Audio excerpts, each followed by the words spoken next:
حکیم الامت تھانوی رحمۃ اللہ علیہ فرماتے ہیں کوئی ایک بالشت بھی کوئی چیز اٹھا کر دے دے تو یہ اس کا احسان ہے.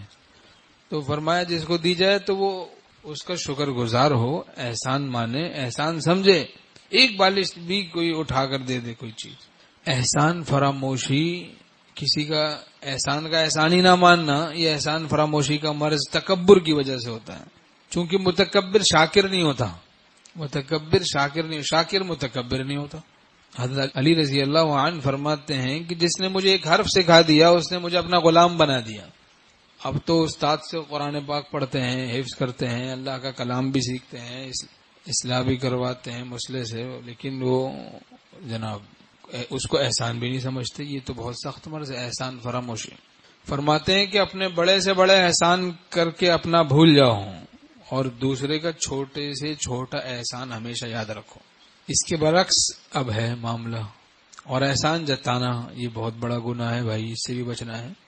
ٹخنے چھپانا، احسان جتانا، جھوٹی قسم کھا کے سودا بیچنا، 3 طرح کے گناہوں پر 4 طرح کا عذاب ہوگا. حدیث شریف میں مضمون ہے. لا یکلمہم اللہ، اللہ تعالیٰ کلام نہیں فرمائیں گے ایسے لوگوں سے. ولا ینظر الیہم، نظر رحمت نہیں فرمائیں گے. ولا یزکیہم، ان کا تزکیہ نہیں فرمائیں گے. ولہم عذاب علیم، ان کو دردناک عذاب ہوگا. اللہ پناہ میں رکھے.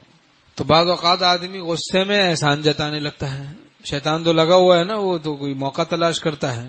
ایسے تو خاموش جہاں غصے میں دیکھا بس کہ بھائی چل سارا اعمال ضائع کر.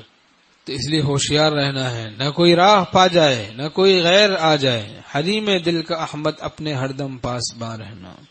اور خادم کو چاہیے کہ خدمت کر کے مخدوم کا خدمت کے قبول کو احسان سمجھے. یہ ادب ہے. خادم کو چاہیے خدمت کر کے مخدوم جس کی خدمت کی اس کا احسان سمجھے کہ اس نے میری خدمت کو قبول کر لیا. ہمارے شیخ رحمۃ اللہ کو بعض ہدیہ دیتے، حضرت والا قبول کرتے ہدیے کو تو وہ کہتے جزاکم اللہ خیر، حضرت اللہ آپ کو جزائے عظیم عطا کرے. تو ہمارے شیخ رحمۃ اللہ بہت خوش ہوتے ہیں. یعنی ہدیہ قبول کرنے والا تو جزاک اللہ خیر کہہ ہی رہا ہے، لیکن ہدیہ دینے والا وہ دل سے ممنون ہو رہا ہے، مشکور ہو رہا ہے کہ جزاکم اللہ خیر، اللہ آپ کو بہت جزائے عظیم عطا فرمائے. اگر آپ نہ قبول کرتے تو ہمارے دل کا کیا حال ہوتا؟ ہم تو ہمارا دل تو بالکل تباہ ہو کے رہ جاتا. محبت والوں کا حال ہی عجیب ہوتا ہے. تو ہمارے شیخ رحمۃ اللہ خوش ہوتے کہ حکیم الامت تھانوی رحمۃ اللہ فرماتے ہیں جس کو خدمت کا احساس ہوتا ہے میں ایسوں سے خدمت نہیں لیتا. کیسا لطیف قلب تھا، لطافت تھی، سبحان اللہ.